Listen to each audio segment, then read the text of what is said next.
bottom left.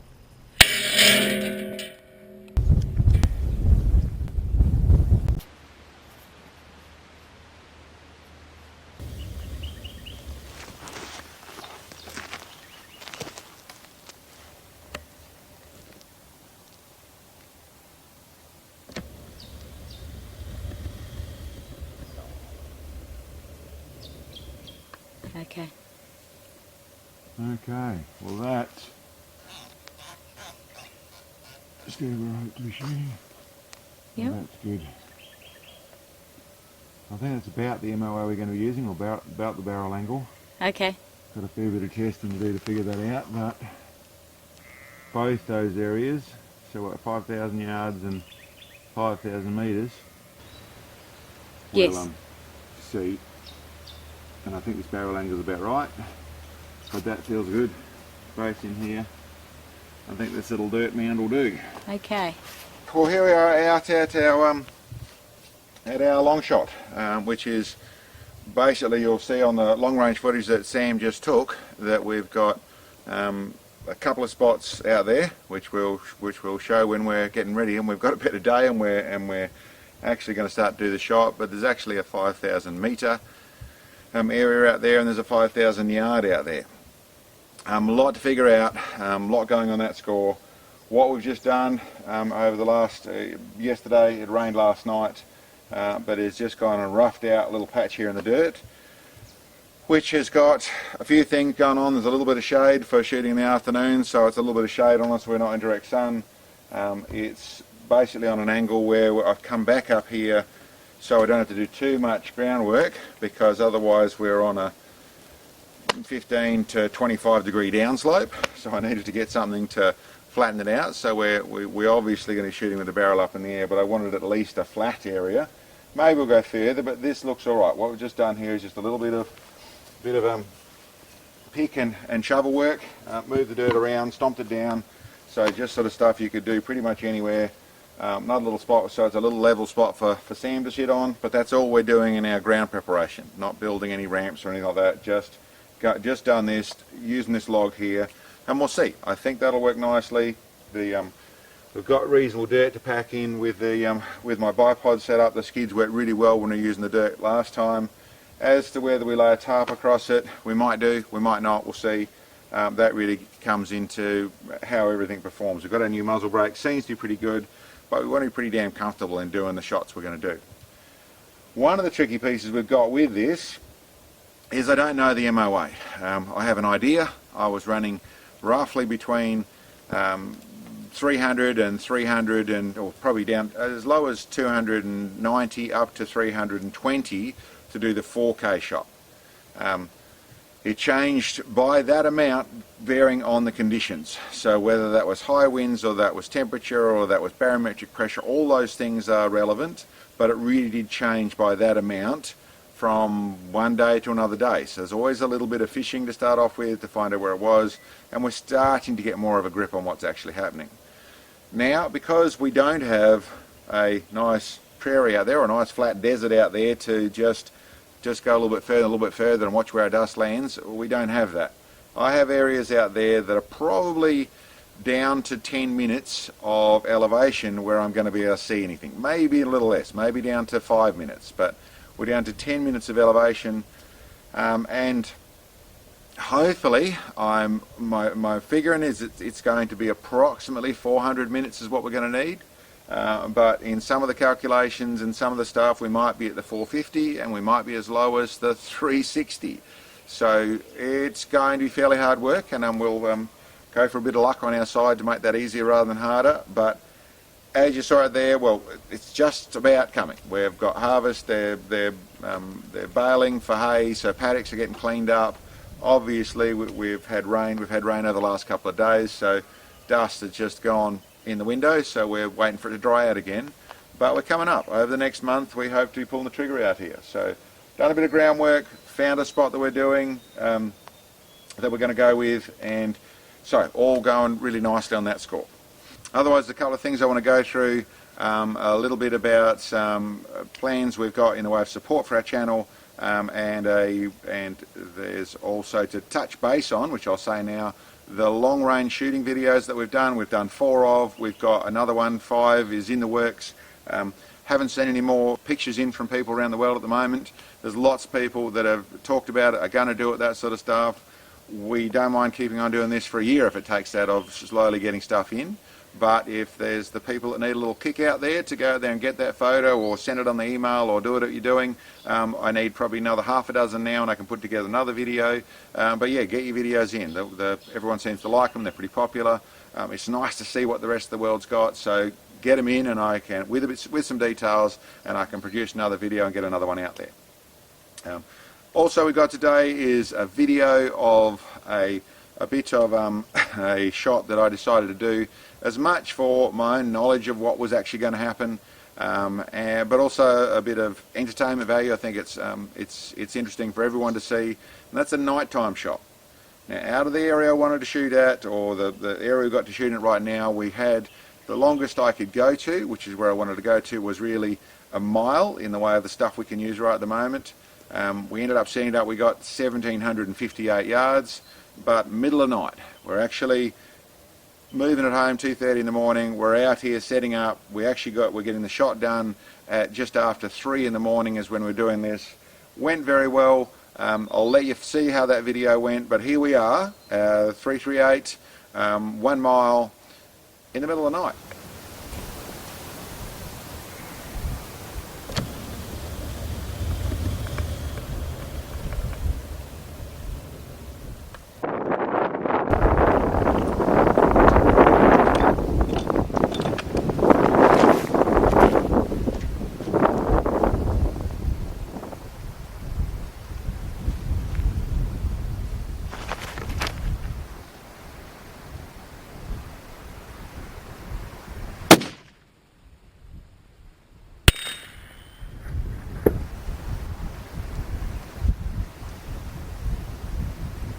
Do you not say?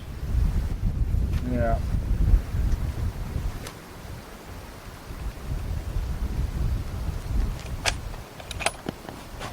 It's got to be right there, doesn't it? Yeah. And I got now no idea of the wind. Yeah. Well, it's coming from 6 o'clock at target. It's 8 to 10 miles an hour, but yeah. In what direction? 6 o'clock, so coming directly behind us to target.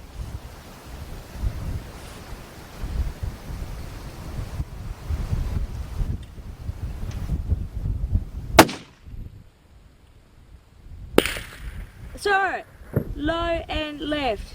One target left, like just below the edge of the light, so I'd say like one target low. Well, I went down quite a bit. Okay. There's a nice. Okay, well, okay. Let's try this. Yep. Oh, that was a little bit left. Yep.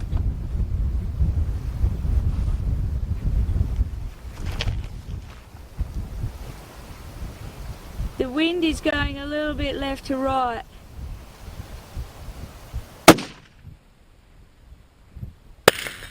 Oh, left and low.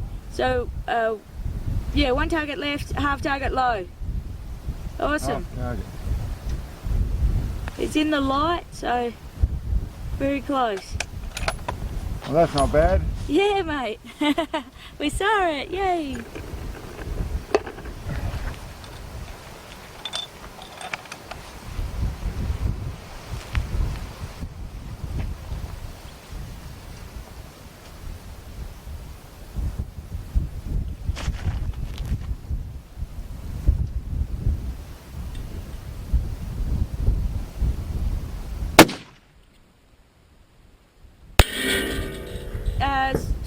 Dust, target swinging a bit. It's left and low was the dust, like quarter of a target left, quarter of a target low. Oh, it's got a hit. It's a hole in the target. It shook all the frame. You're on target, mate. 12 o'clock, 4 inches top edge. It's gone straight through, hasn't it? Yeah. Yeah. So the target frame moved. Okay. Hole. Well, that was a hit. Yeah, it sure was. Well, that was. Let's just do a back up, see if that can back Okay. it up. That's, I've got no idea what the conditions are doing down there. Yeah, exactly. Okay.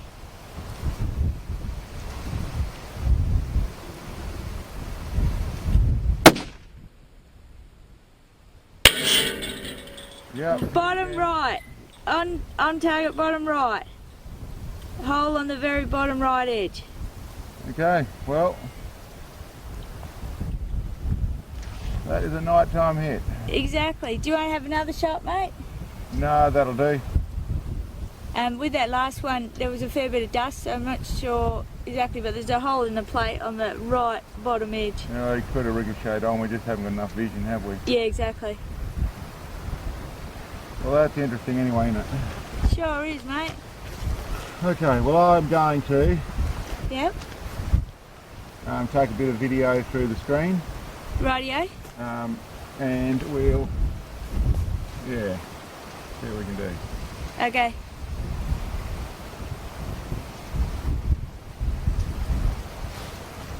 Well, the hardest bit, it wasn't that hard doing it.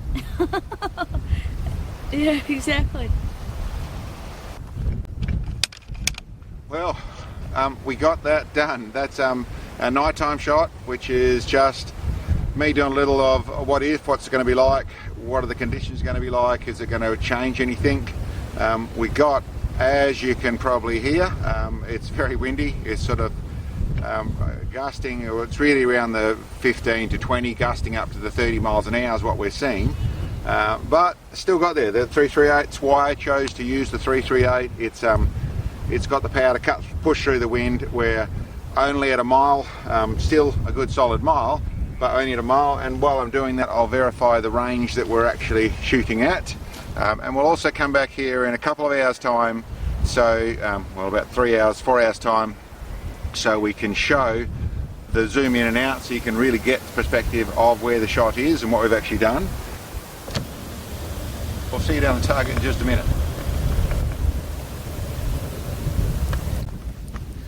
Okay, well, here we are at target. I'll just verify that range. Here it is on target. 1758 yards. 1758 yards, so just 2 yards under the mile. Rifle shot really well, but they aren't actually hits, they're actually ricochets. We actually landed 2 shots, were right here and here, which is I'm right on about an MOA low, which is exactly how I dialed in. Well, in truth, the process I went through, and I'll explain that here, is I actually dialed in from what I could figure out. Very hard to read the wind. We set up a rangefinder, we looked at that. When we came back down just after the shot, we found that's running quite a bit hotter, the wind, than what we thought. But what I did was I fired the first shot with exactly the MOA of what I figured for the conditions, which was 60 minutes of elevation. Fired that, we didn't see anything. Haven't spotted where it is, but I suspect it was just back behind target here. We didn't see any dust from it. So then I thought, okay, we're fishing around in the dark. I lowered it 5 minutes and shot. We saw that shot, it's back up here. So then I raised it back up, and I ended up with 58.5 minutes, and that's actually what landed here. So if I'd gone with my original settings, the first one was a cold bore, guns being cleaned a little bit, not a big issue on that side of things, and equally shooter, settle down, all that sort of stuff, nighttime shot. But when maybe we'll see some more evidence on the footage, we did have, and I'll explain that a little bit, we tried to do the long range camera. Really, our camera's not good enough to try and see a little target at night time.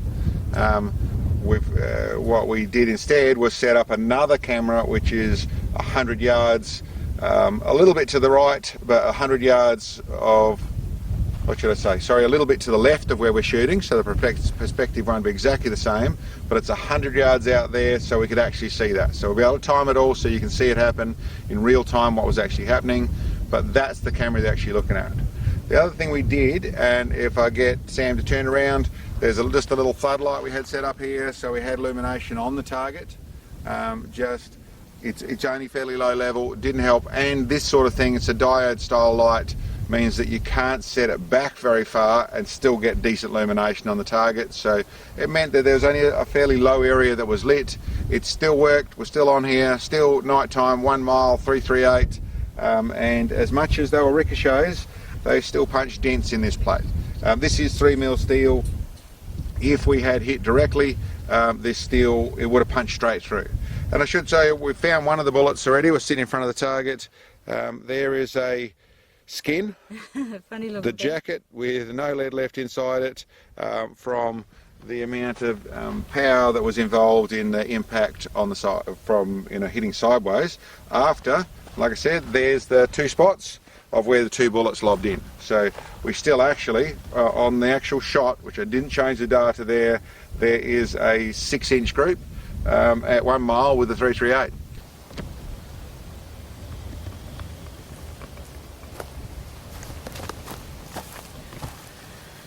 Well, here we are back out at target. It's a couple of hours later on. We just thought we'd come out and show you so you can actually see the shot. It's obviously over my shoulder there, about a mile away. As you can see, it's a little bit of an overcast day. The wind settled down a little bit nicer, but the overcast side of things is obviously not a factor at all when we're shooting at night time. But yeah, interesting. Didn't manage to pull it off, a couple of ricochets, but pretty close, and I was very happy with that 6-inch group out there. The rifle was doing all the things it should do. So maybe we'll have to try again and punch some holes through that steel later on, but pretty happy with that. And thanks for checking us out, guys. We'll catch you next time. Okay, the other bit I wanted to mention was, as I spoke about at the beginning of the video, was support. With our videos, we love doing them, we love bringing them to you. They seem pretty popular, we're getting more and more subscribers, our channel's growing, it's all doing what I do, but there's a lot of work, there's a lot of effort, there's a lot of expense. With that, we try and are pretty proud people. I'm a pretty proud person. I really don't like to ask. I try and do it all ourselves with a little team of Mark and Sam, which is how we are, both in our workshop where we earn the money to play this game, and out here where we spend a lot of the money. It's getting pretty hard to do some of that stuff. It's getting pretty hard to put the amount of effort we put in here with the amount of expense we put in here.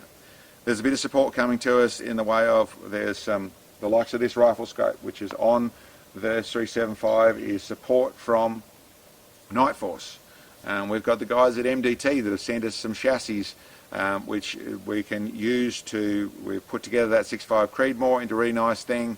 There's another chassis on the way which we're going to put something else together with. At the end of the day, that's awesome to have that support. Doesn't actually pay any of the bills, and doesn't actually do anything more than give us more to do, which is awesome for the channel because we get to produce more. I hope to, and we certainly hear a lot of people who are very thankful for what we teach people in our videos, for what they learn from that. For some people, they already know all this sort of stuff, and probably we're doing it wrong to other people as well, but it's still entertaining, I hope, at least. It seems to be very popular, and I'd like to grow. I'd like to make this a better channel. I'd like to, which simply involves putting more time into it and more money into it. The likes of the night vision, well, the likes of the semi-night vision that we just did on that video. I constructed some little lights, very low light emitters, to sit in the right place to shield them off, so we got low light on there, enough for a normal camera to be able to work. I think it would have been more effective to use proper night vision. There's night vision stuff we could do with scopes. There is, listen, I won't go into all the different things. There's lots of different concepts I've got of doing this ELR and precision shooting channel, where we are both trying to put forward ways to do things. In, like I said, in some cases that's teaching people, in other cases it's just another perspective. In all cases, I hope to be entertaining, and I'd like to build our quality, make things better. Even the simple thing of producing a video with multiple cameras like we do. I don't see a lot of that elsewhere. We do a lot of the multiple cameras. I do a lot of timing things. What most people wouldn't realise is to do that sort of stuff with the fairly basic computers that I have to use on that side of things, I can be easily spending 8 to 10 hours just producing the video. So some of these videos you're looking at are a solid man-hours worth of 10, 15, 20, even 30 man-hours goes into setting up some of this stuff. not whinging about it. Love doing it. It's great, the challenge. It's lots of hard work, but the both ends of the candle are getting burnt pretty hard. So with that in mind, I want to put forward the suggestion, or what we're setting up is a way where the people who want to, you guys that want to, can support our channel. If you go to the link below on the screen, then you've got the Shopify 4AW address, which is our web store. And on there is the place where you can go to support, and in there you can buy bits of support. Well, I've set it down there. You'll have a look at that. There's quarter bit for $25. There's half a bit for $50. There's a bit which is $100, and there's a brick which is $1,000. As for where that goes, as for what people want to support, that sort of stuff. Listen, we're very grateful for the views. We're very grateful for the comments. We would also, and even more so, be grateful for funds. It would help us doing what we do and try and grow this channel and make it more entertaining, make it more fun to look at, make it better vision, better bits and pieces, so we can try and make it a better thing. With that thought, there is, and I suppose I should touch on that, explain a little bit. There's obviously a lot of channels use the Patreon system. So they have a Patreon page. We can go and do that side of things. There's a lot of, whether it's pay per view, so where people subscribe and put money down to, put a pledge down to where they'll pay X amount for every video. There's monthly subscriptions. At this stage, I've stayed clear of that. I myself don't like signing up to something that's going to keep taking money from me unless I tell it not to. I'm not super comfortable with that side of things. So what I've chosen to do is simply where if you want to, you can buy one of those tickets, whatever you want to call it, basically send us some money, we record it all. What that will turn into is essentially, if it all works, it goes properly, it will turn into a reward system where we have, well listen, I suppose at that stage it'd come down to what you guys have to think about it. If it's really a case of, listen, subscriptions is what you'd prefer, is what people would prefer, then I'll entertain that. We'll go down that road. If there is having the Patreon channel works in the fashion of having a separate videos that the people who have done that, have subscribed, can see, then I'll go there. At this moment, my thoughts are I don't want to compromise, I don't want to take away from the people who can't afford to support us or are just not interested. I don't particularly want to take away from them and give to the people who are helping. I'm very, very grateful, or we are very, very grateful for the people who do want to help us, but I would like to do it more in the fashion of it's a choice thing. You can do this, it's not going to hurt you if you don't do this. Reward side of things, we're looking at doing up patches. We've looked up a couple of different pretty decent t-shirt designs, well in my mind pretty decent t-shirt designs, and if it turns into something that we really are getting regular support on that side of things, where we can then have every month or every 6 months or wherever it is, whatever it works out in a budget side of things, where we can give a patch, a t-shirt, a cap, whatever it is, a prize or that sort of stuff to that community, then we'll figure that out and we'll go there step by step.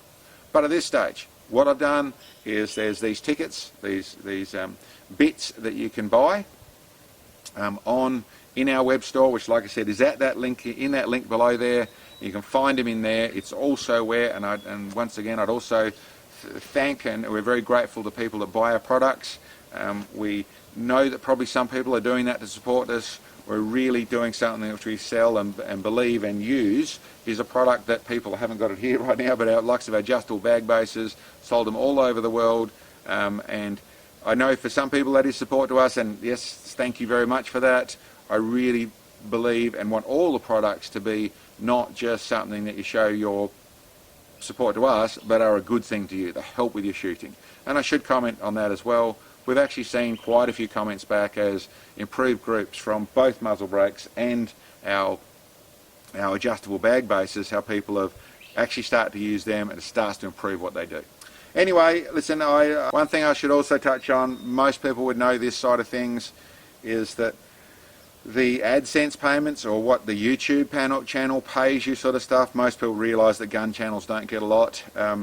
In that don't get a lot, in a real price what we actually get, and a good month is around $80 a month, 80 US dollars a month.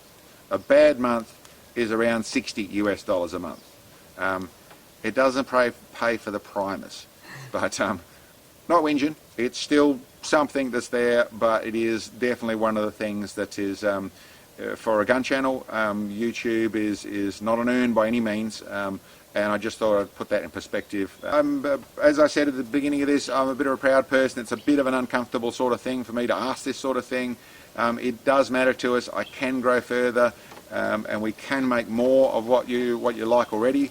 It is pretty hard work at the moment.